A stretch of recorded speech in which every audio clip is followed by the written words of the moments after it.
Kaisar Pedang yang Mengejutkan. Bab 3196 Utusan Pangeran ke-17. Bai Xiao Xiao duduk di samping Lin Bai. Lin Bai melihat kekhawatiran di wajah Bai Xiao Xiao.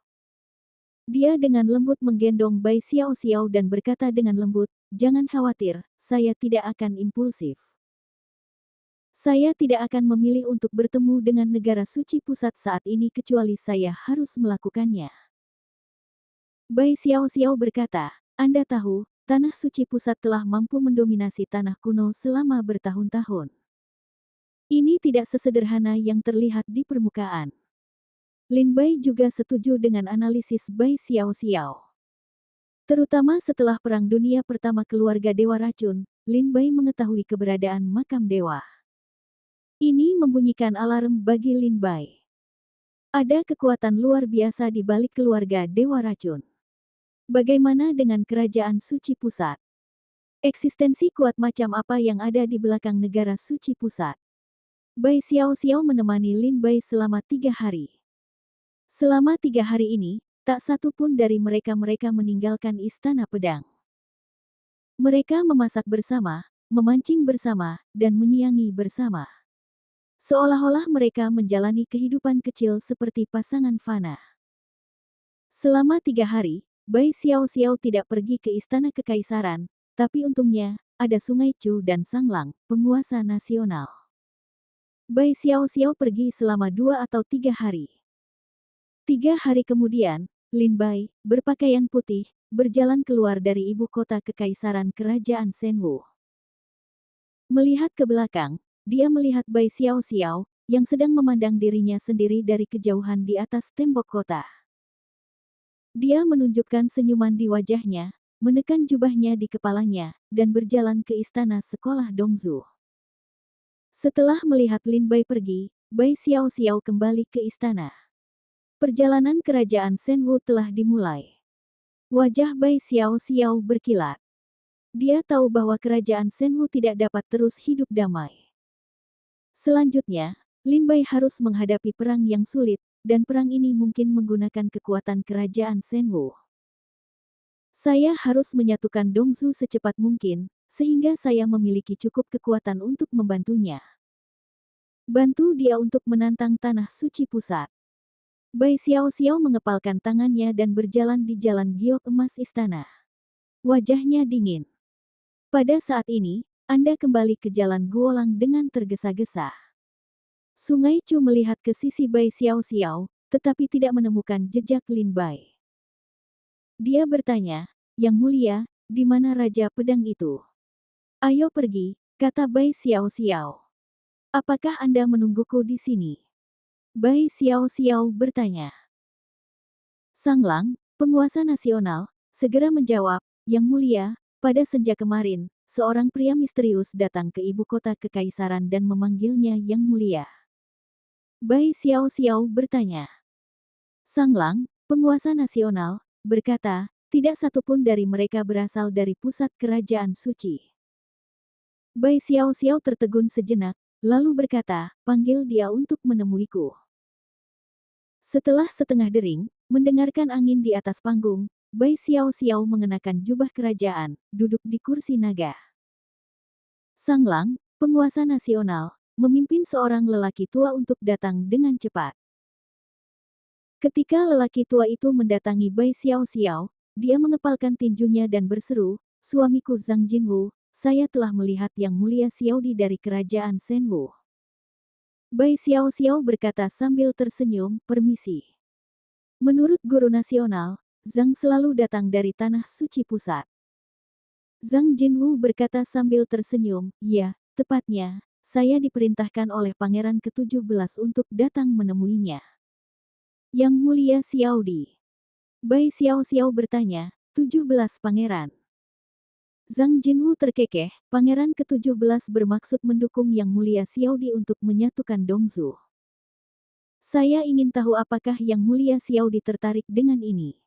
Mendengar kata-kata Zhang Jinwu, murid Bai Xiao Xiao menyusut tajam. Melihat Zhang Jinwu, dia tidak menjawab untuk waktu yang lama.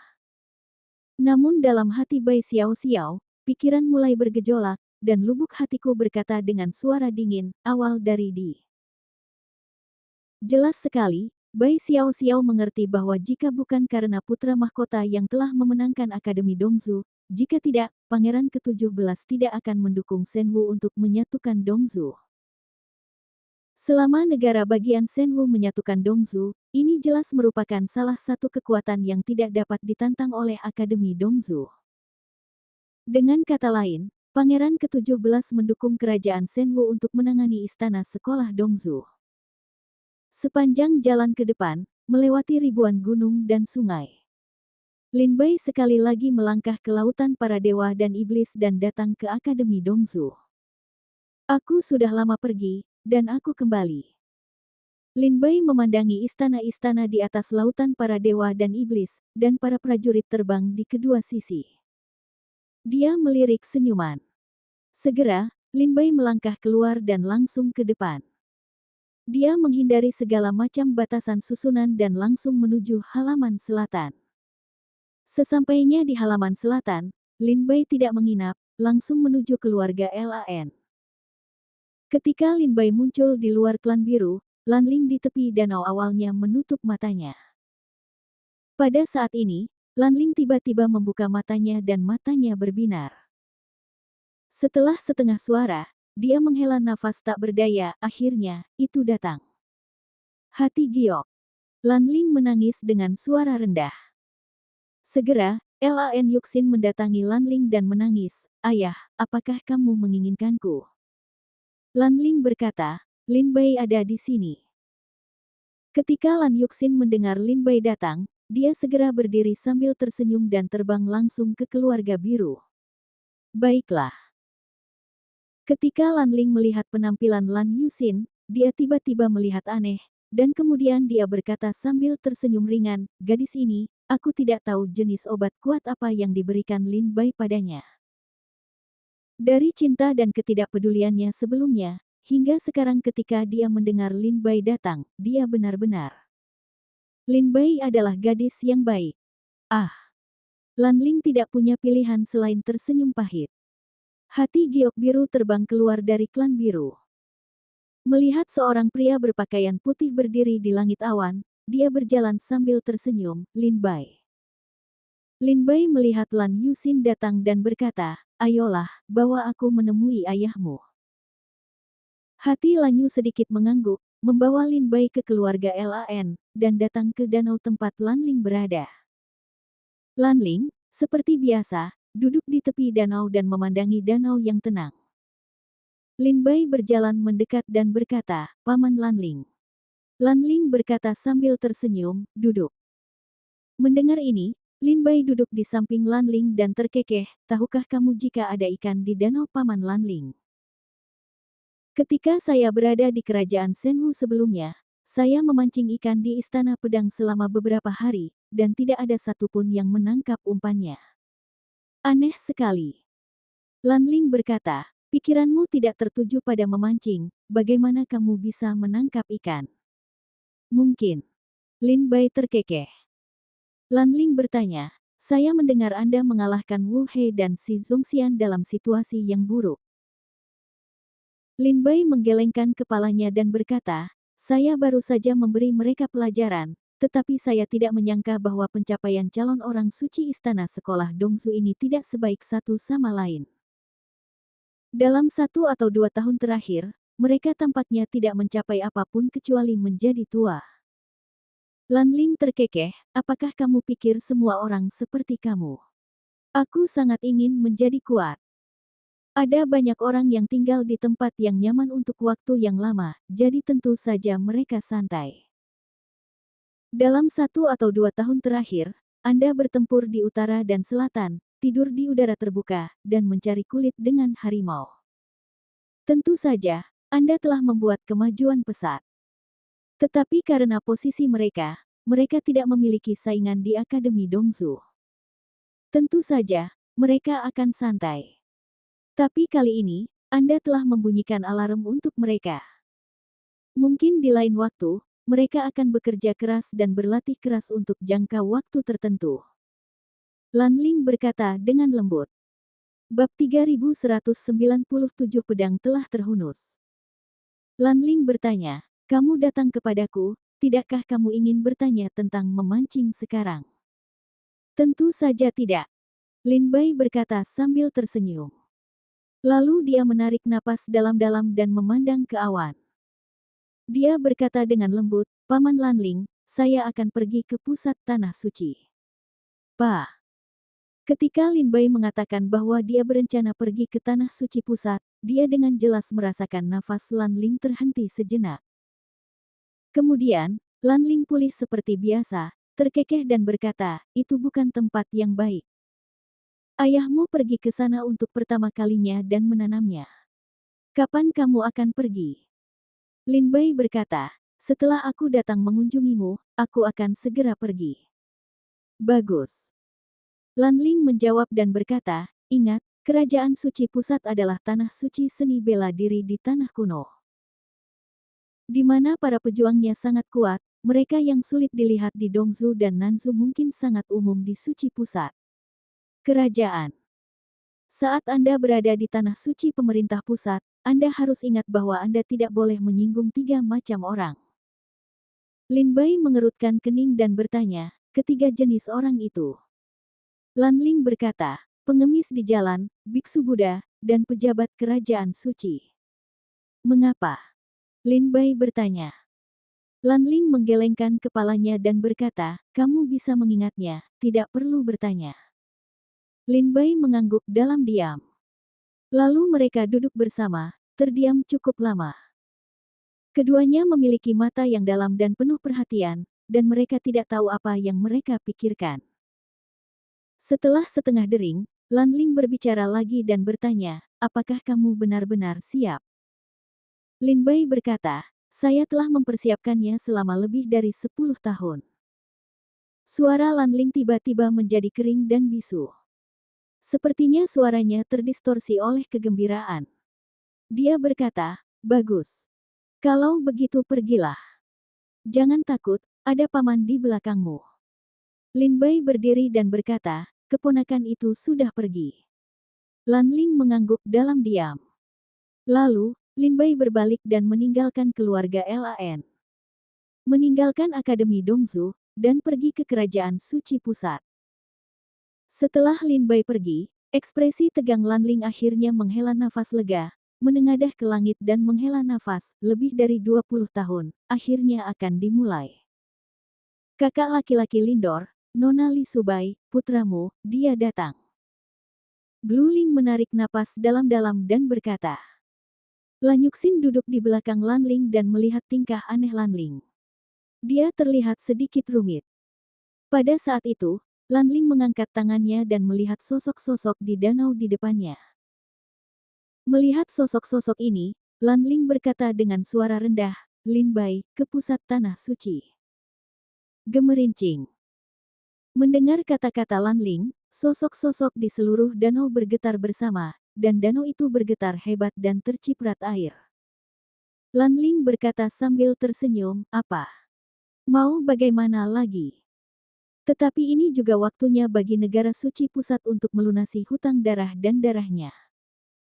Su Yanhua, biarlah Su Xianmei memperhatikan penyambutan Lin Bai. Ketika dia pertama kali tiba di negara suci pemerintah pusat, dia pasti akan merasakan segala macam ketidaknyamanan. Jika karakter Lin Bai digunakan untuk memprovokasi musuh yang kuat, itu mungkin bukan hal yang baik. Kata cahaya biru Ling. Dalam perjalanan Lin Bai menuju tanah suci pusat. Dongzu, Kunsu. Li Zengyi, pemimpin keluarga Li, sedang duduk di istana yang gelap. Dia duduk di sini sendirian, dikelilingi oleh kegelapan. Sejak Li Zengyi membuat pilihan lebih dari 20 tahun yang lalu, dia ditakdirkan untuk kesepian seumur hidupnya. Dalam kegelapan, melalui beberapa sinar cahaya, kita dapat melihat bahwa di tangan Li Zengyi, sepertinya dia sedang menghancurkan sebuah token. Tampaknya token itu adalah token suara. Setelah menghancurkan token itu, Li Zengyi berbisik, pedang telah terlepas dari sarungnya. 1 tahun yang lalu, setelah Perang Dunia Pertama dinasti Dawu, Fang Yiyun, Wu Ming, Chang Sun Yun, Su Xiang, Meng Li, dan 5 dari mereka secara sukarela mundur dari Akademi Dongzu. Setelah itu, Fang Yiyun dan keempat anak buahnya melakukan perjalanan dan berlatih di tanah kuno. Saat itu, tidak hanya Wu Ming, Chang Sun Yun, Su Xiang dan Meng Li yang mengikuti Fang Yiyun. Ada satu lagi. Ini Wenga. Lin Bai lah yang menyelamatkan Wen Jia dari kota abadi yang dibuang dan membiarkannya beribadah di bawah pintu Fang Yiyun. Setelah Fang Yiyun mengundurkan diri dari Akademi Dongzu, Wen Jia secara alami pergi bersama Fang Yiyun. Jika mereka ingin bepergian, tempat terbaik untuk dikunjungi adalah pusat Tanah Suci. Saat ini, Tanah Suci Pusat, Kabupaten Taichang, berada di pegunungan tertentu. Wu Yunjia, Wu Yuncang dan Wu Yuncang membawanya ke desa. Mereka terlihat bingung dan sepertinya berlari menyelamatkan diri. Pada saat ini, tiba-tiba, seorang lelaki tua dengan pakaian indah jatuh dari awan dan berkata dengan dingin, "Apakah kamu masih ingin melarikan diri? Di mana kamu bisa melarikan diri hari ini? Apakah kamu ingin hidup jika kamu menyinggung prefek kami?" Wajah Fang Yiyun tampak galak. Melihat orang tua itu, dia adalah seorang kultivator 7 kali lipat di alam kekaisaran, yang sangat menakutkan. Terlebih lagi, setelah lelaki tua itu muncul, di hutan lebat, sekelompok perwira dan tentara, berjumlah sekitar ribuan, mengepung Fang Yiyun dan yang lainnya. "Tuan, kami akan bertarung dengan mereka." Dia menggeram. Fang Yiyun segera menghentikan Wen Jia dan berkata dengan suara dingin, "Wen Jia, jangan tertipu." Orang tua itu memandang Fang Yiyun dan berkata dengan suara dingin, "Lao Zamao, Tuan Prefek, aku menyukai gadis di sampingmu. Ini adalah ketaatan hidupmu. Biarkan dia pergi bersamaku. Kamu akan melakukannya. Berada di Kabupaten Taichang selama sisa hidupmu, dan kamu akan bisa makan dan minum makanan pedas." Su Xiang tampak pucat saat mendengar ini. Inilah yang terjadi. Tempat di mana Fang Yiyun dan yang lainnya berada adalah Kabupaten Taichang di pusat negara suci. Kekuasaan paling kuat di sini adalah Gubernur Prefektur Taichang, yang merupakan pejabat kekaisaran yang dianugerahkan oleh negara suci pusat. Sekalipun kekuatan keluarga dan klan di Kabupaten Taichang kagum, bagaimanapun juga, pusat negara suci berdiri di belakang Prefektur Taichang. Tak lama kemudian, diadakan pesta akbar di Kabupaten Taichang, dan prefek juga hadir. Pada jamuan makan malam, prefek melihat sekilas Su Xiang dan ingin diterima di pemerintahan sebagai selir. Fang Yiyun tentu saja tidak mau, jadi dia segera kabur bersama Su Xiang. Namun, ia tidak menyangka bahwa prefek mengirimkan perwira dan tentara untuk menangkapnya sejauh ribuan mil, dan bahkan menyentuh orang kuat yang berada di posisi teratas. Fang Yiyun mengepalkan tinjunya dan berkata, "Tetua ini, tidak tahu apakah masih ada ruang untuk bermanuver dalam masalah ini." Orang tua itu berkata dengan nada meremehkan, "Jangan sia-siakan usahamu, tidak ada seorang pun di prefek keluargaku yang bisa melarikan diri." "Apakah itu?" Fang Yiyun tersenyum dan segera berkata, "Aku akan menyeret mereka, kamu pergi untuk melarikan diri." Saat itu, Fang Yiyun menyerang lelaki tua itu dengan pedang. Di saat yang sama, Wenga dan yang lainnya melarikan diri ke arah lain. Tetapi pada saat ini, lelaki tua itu mencibir, "Saya tidak tahu bagaimana hidup atau mati. Dapatkan mereka untuk saya." Segera, para prajurit di tempat ini bergegas melawan Fang Yiyun dan orang lain dengan darah dalam sekejap. "Saya tidak melakukannya, aku tidak menyangka ilmu pedangmu begitu bagus. Jika kamu terus berlatih selama beberapa tahun, aku mungkin bukan lawanmu, tapi sayangnya, kamu akan mati di tanganku hari ini." Melihat Fang Yiyun, lelaki tua itu mencibir, "Jangan sakiti tuanku." Wenga terbang berdiri dan menghalangi Fang Yiyun. Orang tua itu berkata dengan suara dingin, "Karena kamu ingin mati, ayo pergi bersama." Orang tua itu tidak melunakkan tangannya, jadi dia menyerang wajah Wenga. Pada saat ini, awan tiba-tiba meledak terbuka, dan cahaya pedang jatuh dari awan, memukul lelaki tua itu ke lengan Wenga dan memenggal kepalanya. Ah! Ah! Orang tua itu menutupi lukanya yang patah dan berteriak. Di atas awan, pedang berwarna hitam muncul dan menatap lelaki tua itu. Dia berkata dengan suara dingin, "Jangan tanya Tuhan apakah kamu seorang pangeran kehormatan." Bab 3198 Pamanmu. Jangan tanya Tuhan apakah kamu ingin menikah dengan pangeran. Pedang Siu berwarna hitam muncul di awan. Ketika dia melangkah keluar dan jatuh di depan lelaki tua itu, dia menatap lelaki tua itu dengan mata dingin di mata sipitnya. Mata lelaki tua itu berbinar. Meski dia tidak takut dengan nama Mo, dia terkejut dengan kata Pangeran Rong. Pangeran Rong, salah satu dari 4 pangeran kerajaan suci pusat, juga merupakan orang yang paling berkuasa di kerajaan suci pusat. Tidaklah berlebihan untuk mengatakan bahwa di pusat negara suci saat ini, selain kaisar saat ini, keempat pangeran menutupi langit. Lelaki tua itu tampak seperti Bing, perlahan mengepalkan tinjunya dan berkata, "Beranikah kamu benar-benar datang dari istana Rongqing? Jangan meminta Tuhan untuk meninggalkan orang ini sekilas," melempar token dengan santai, dan jatuh di udara. Lelaki tua itu memusatkan pandangannya pada hal itu.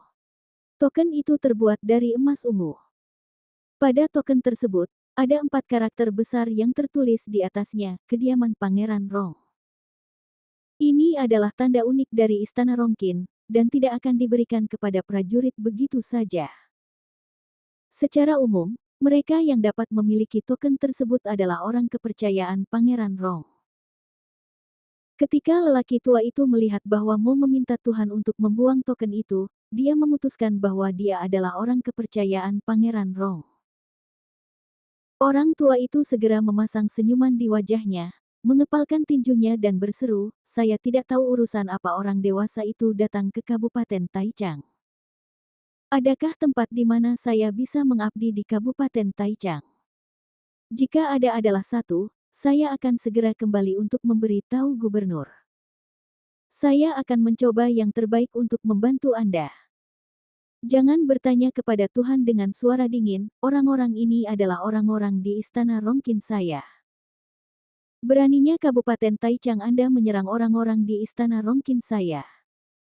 Anda kembali dan bertanya kepada gubernur daerah Taichang, pejabatnya, tidakkah Anda ingin melakukannya?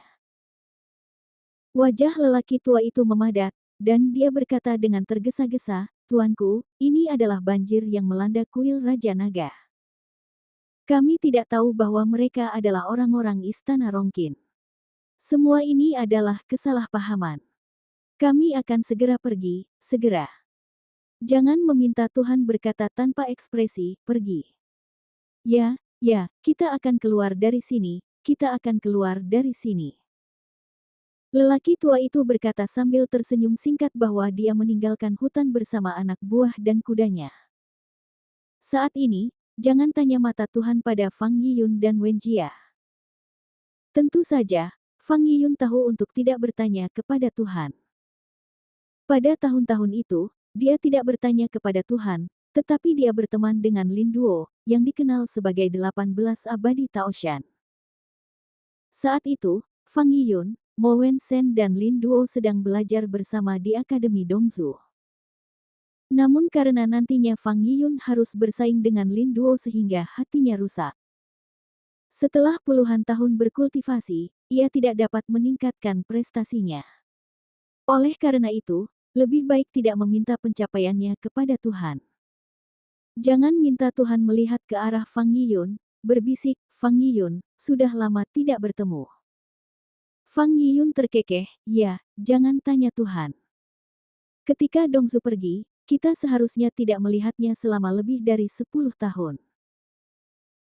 Mo bertanya pada Tuhan dan terkekeh, "Aku pernah ke Akademi Dongzu sebelumnya, dan aku pernah ingin datang kepadamu untuk minum, tapi kamu sepertinya bersembunyi dariku." Fang Yiyun tersenyum pahit dan mengepalkan tinjunya dan berkata, "Terima kasih atas bantuanmu hari ini. Kebaikan ini akan ada dalam pikiran kami." Haha. Jangan bertanya kepada Tuhan sambil mencibir, Fang Yiyun, jangan memandang dirimu sendiri. Saat kamu berada di depan kami tidak pernah memandangmu. Dan aku juga tidak di sini untukmu. Tapi untuk dia. Jangan meminta Tuhan untuk melihat Wen Jia di belakang Fang Yiyun. Wenga Aleng, terkejut untukku. Mo bertanya pada Tuhan, dengan senyuman lembut di wajahnya, menghampiri Wenga dan berkata sambil tersenyum bahagia, aku tidak menyangka kamu begitu besar. Aku pamanmu Mo. Wen Jia Lengshen, memandang Fang Yiyun. Fang Yiyun berkata dengan dingin, jangan tanya Tuhan, apa yang ingin kamu lakukan. Jangan meminta Tuhan untuk memandang Fang Yiyun dan berkata, saya tidak tahu bahwa Wen Cheng masih memiliki seorang putra yang hidup. Sekarang saya tahu bahwa saya harus lebih menjaga putra saudara laki-laki saya. Hari ini saya datang ke sini untuk membawanya ke Istana Rongqin. Setelah itu, jika saya membantunya dalam latihannya, Anda tidak perlu khawatir tentang hal itu. Wenga, ikut aku. Jangan tanya Tuhan, ucapnya sambil tersenyum. Wen Jia tertegun dan memandang Fang Yiyun dan bertanya dengan cemas, Tuan, apa yang harus saya lakukan? Jangan bertanya kepada Tuhan, Wenga, tidakkah kamu ingin tahu penyebab kematian orang tuamu?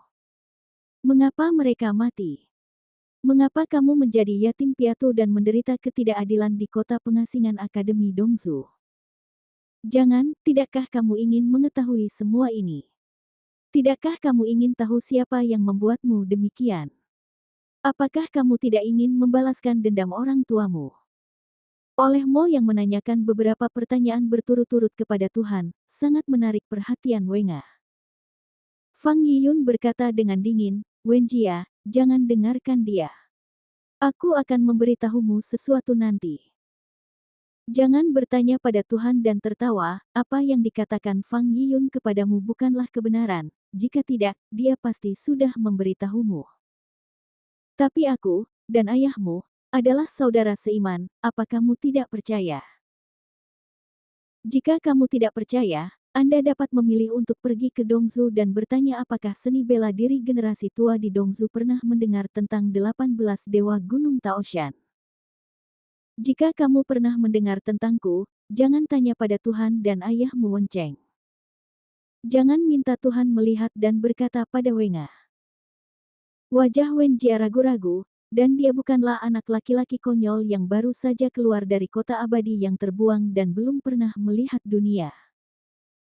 Kini Wen Jia telah mencapai 5 tingkat kelahiran dan kematian, dan telah melihat banyak cerita dan catatan aneh bersama Fang Yiyun.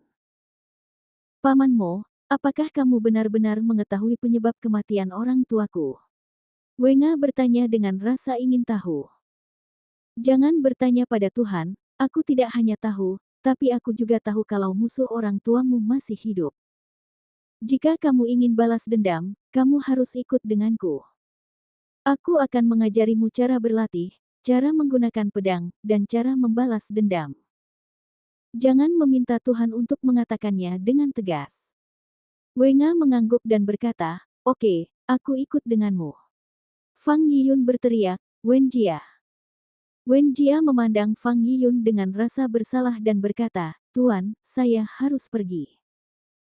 Kebaikan guru kepadaku begitu dalam sehingga Wenga tidak akan pernah melupakannya seumur hidupnya.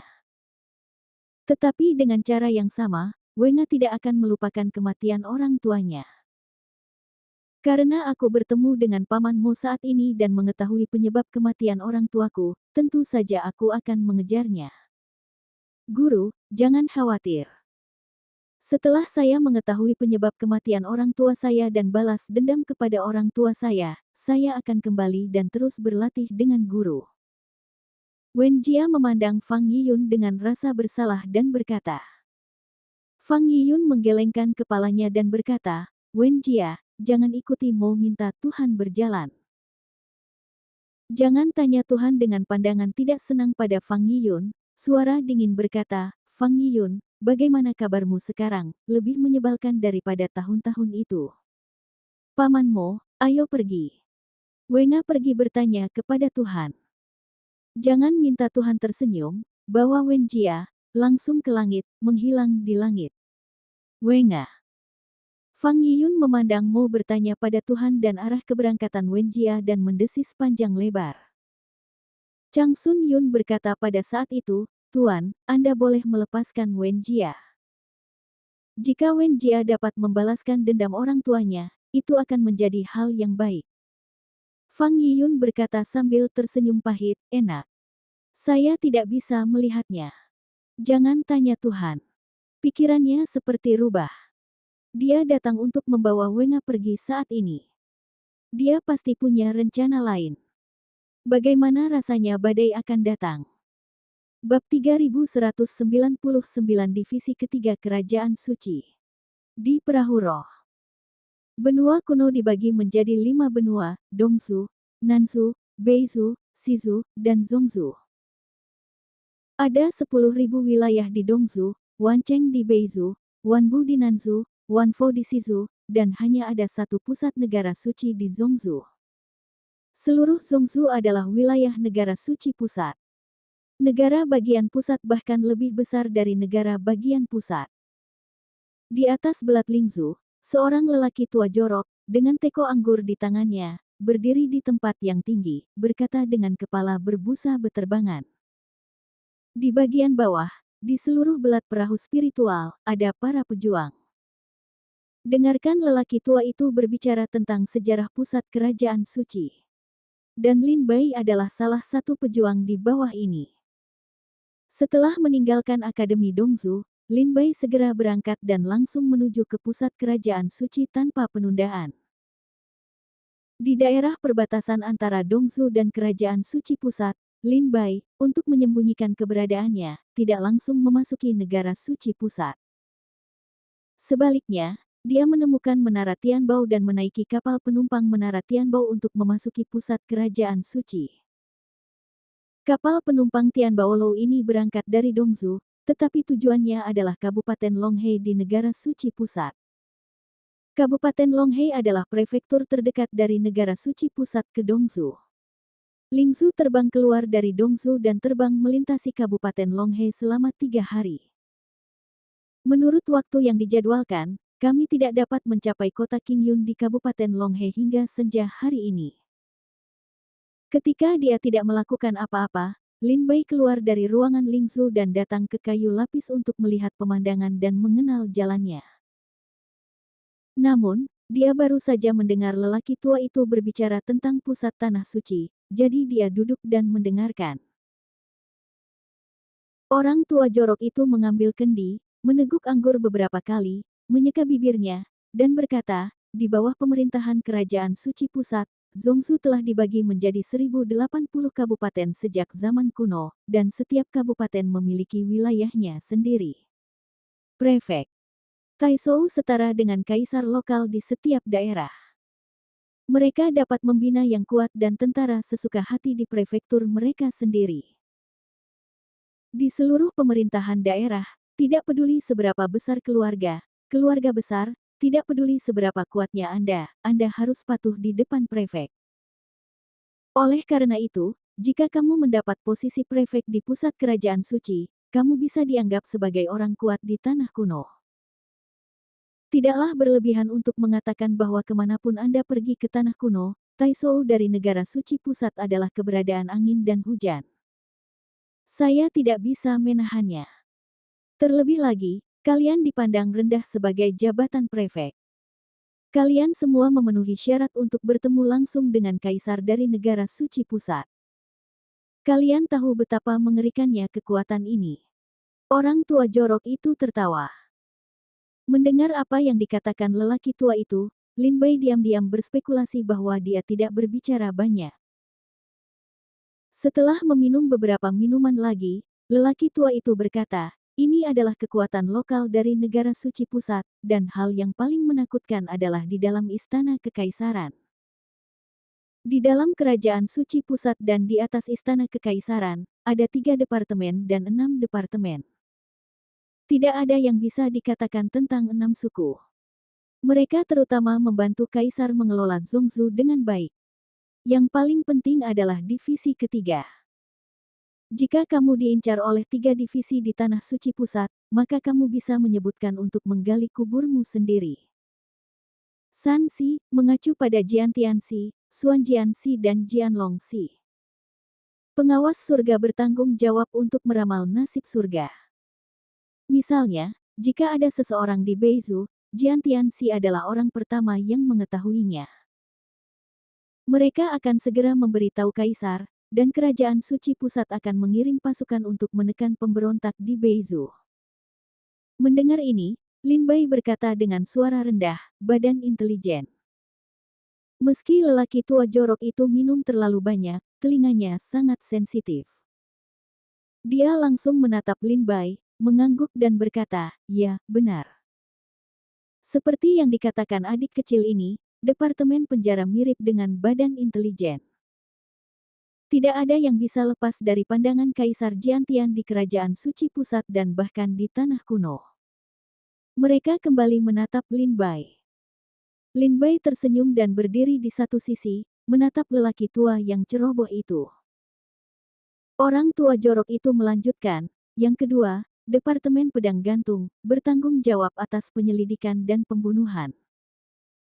Jika Divisi Jiantian memberikan informasi, itu akan dilakukan oleh Divisi Xuanjian. Jika Divisi Xuanjian memperoleh beberapa bukti, itu benar-benar tidak menguntungkan bagi negara suci pusat, dan negara suci pusat akan melakukan sesuatu. Ini harus dikatakan untuk memotong Divisi Naga. Orang kuat yang membunuh Departemen Naga diubah menjadi orang kuat tertinggi yang membunuh manusia di Tanah Kuno.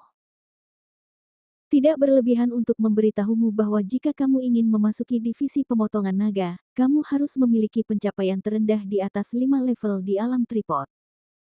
Tentu saja, ada banyak orang kuat di Departemen Pedang Gantung.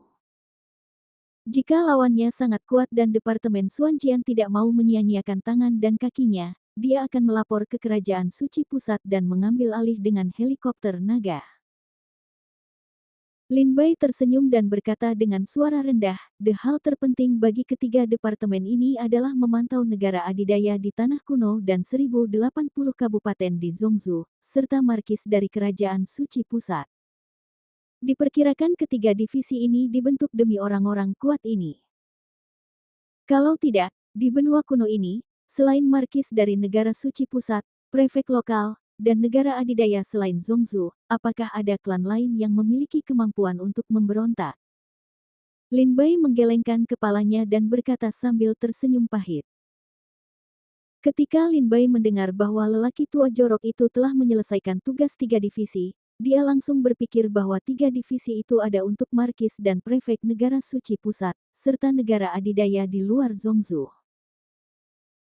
Departemen Jiantian bertanggung jawab atas penyelidikan, Departemen Xuanjian bertanggung jawab untuk menemukan kebenaran dan mengumpulkan bukti, sedangkan Departemen Jianlong bertanggung jawab untuk memberantas akarnya.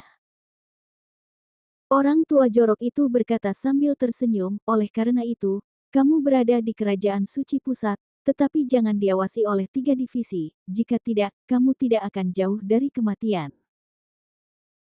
Khususnya, jika kamu adalah seorang seni bela diri orang dengan tingkat kultivasi yang rendah, diperkirakan jika ketiga divisi mengawasimu, akan sulit untuk menyelidiki dan membunuh mereka segera. Bagaimanapun, seorang pejuang sepertimu, yang tidak cukup kuat, adalah seperti seekor semut di pusat kerajaan suci. Orang tua jorok itu tertawa. Prajurit di bawah, mendengar kata-kata lelaki tua jorok itu, tampak pucat dan sangat kagum pada pusat negara suci. Yah, jangan bicarakan itu. Ada Kabupaten Longhe di depan. Ayo datang.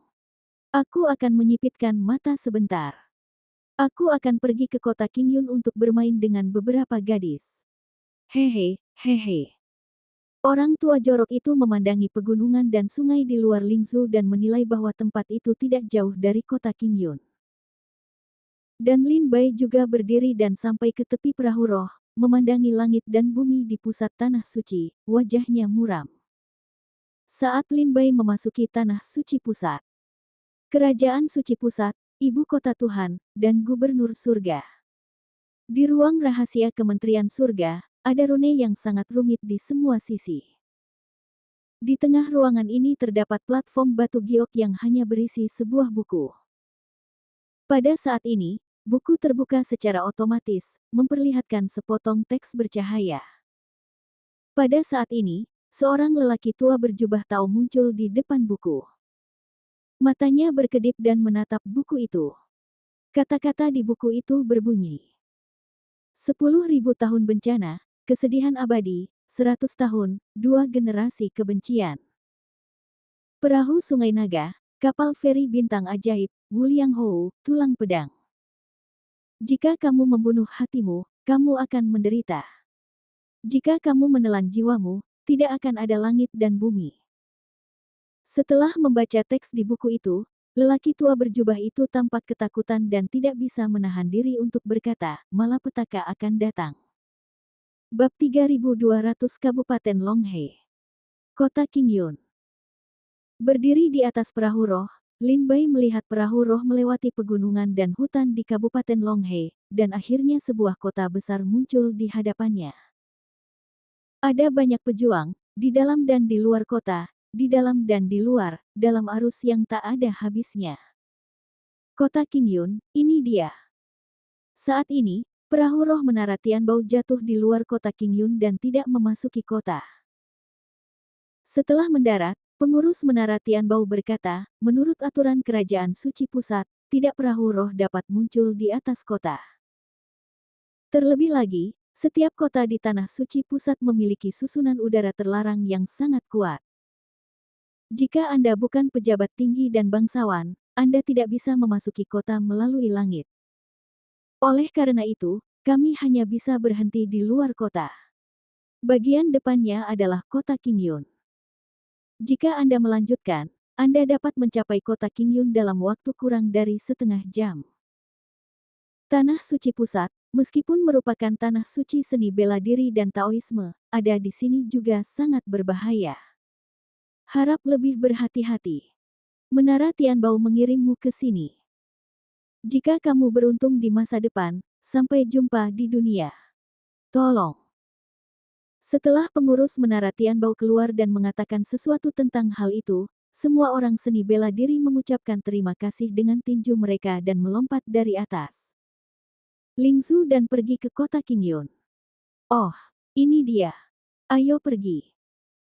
Orang tua jorok itu juga membuka matanya yang mabuk, meregangkan tubuh, melompat dari perahu roh, memegang teko anggur favoritnya, dan berjalan ke kota Qingyun sambil tersenyum.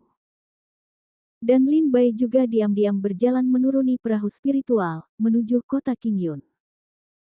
Namun saat ini, Lin Bai mengikuti lelaki tua jorok itu dan berjalan selangkah demi selangkah ke kota Qingyun. Ketika dia sampai di kota Qingyun, Lin Bai melihat bahwa jalan di kedua sisi penuh dengan susunan dharma. Jika itu bukan untuk para tamu undangan, jika mereka ingin masuk ke dalam barisan, mereka tidak akan mendapatkan keuntungan apapun. Setelah memasuki kota Qingyun, para prajurit yang datang dari Dongzu dengan perahu roh berpencar dan pergi kemana-mana. Lin Bai berjalan di atas jalan dan menatap lelaki tua di depannya. Dia berjalan sepanjang kota Qingyun. Dia sangat akrab dengan tempat itu.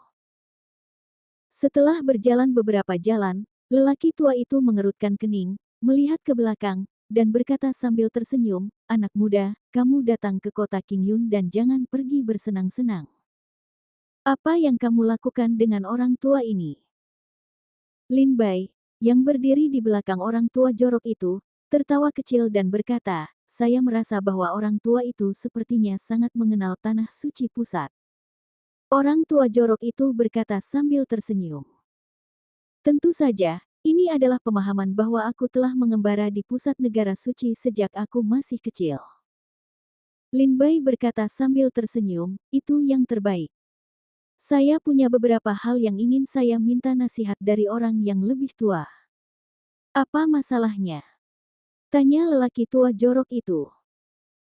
Saya ingin tahu kemana saya harus pergi jika saya ingin menyelidiki beberapa insiden rahasia tentang Tanah Suci Pusat, kata Lin Bai.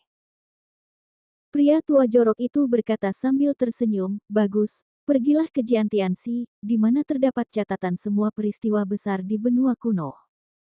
Lin Bai bertanya, bagaimana saya bisa pergi ke Tianxi?